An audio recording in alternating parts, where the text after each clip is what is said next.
Wisława Szymborska. Nic dwa razy.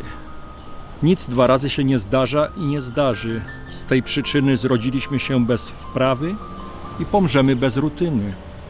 Choćbyśmy uczniami byli najtępszymi w szkole świata, nie będziemy repetować żadnej zimy ani lata.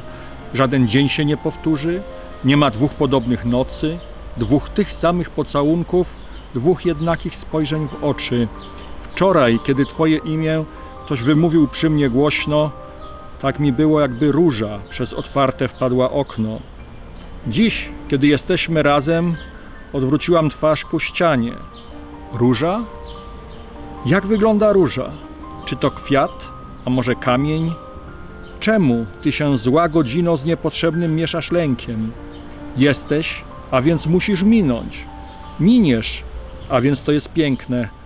Uśmiechnięci, współobjęci, spróbujemy szukać zgody, choć różnimy się od siebie, jak dwie krople czystej wody.